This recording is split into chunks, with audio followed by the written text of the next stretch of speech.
Պատրաստում ենք լիմոնադ։ Լևոնի հետ։ Առաջինը լիմոնը կտրում ենք, հետո ապելսինը կտրեցինք, հետո լիմոնն ենք կտրում։ Նայեք, այսպես դնում ենք ու այսպես ճխլում ենք։ Ճզմում ենք։ Ու սոկա դառնում։ Լիմոնը առաջինը արեցինք, հիմա երկրորդը։ Ահա։ Ինքը ճխլում է ու վրացնում է։ Տենց էլ բանը ջուր է դառնում, հետո վերջում այսպես պահում եք ու այսպես ճխլում եք։ Հիմա էլ սոկը լցնում ենք ստեղ։ Հետո լիմոնից բացանք, հիմա էլ ապելսինի վախտնա։ Նայեք։ Լվում ենք։ Հետո էլ այսպես դնում ենք։ Այսպես դնում ենք ու այսպես ճխլում ենք։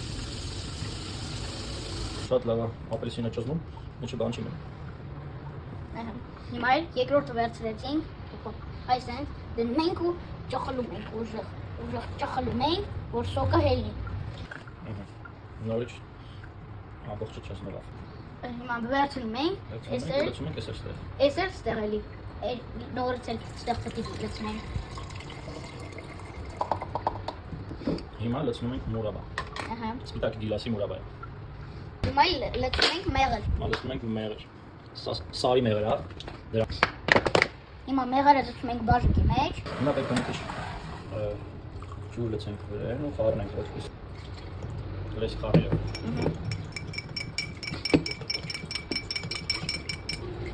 Մեղրն ենք լցում այստեղ։ Այո։ Լցնում ենք։ Հիմա այստեղ լցնում ենք ջուրը։ Ջուրը։ Всё։ Մնաց գցենք սառույց մեջ։ Այո։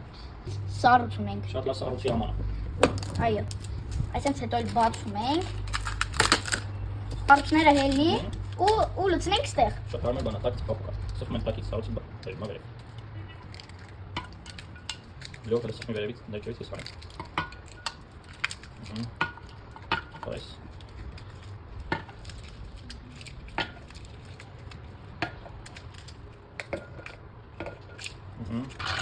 Ստացավ շատ համեղ եւ օգտակար Սոկ լիմոնադ կամ սոկ։ Ընդհանրապես մեկ 12 հատ սառույց է մեջը կտոր, ոչ թե բանկի կեսը։ Всё, պատրաստ է։ Հաջողություն կհանդիպենք վաղը։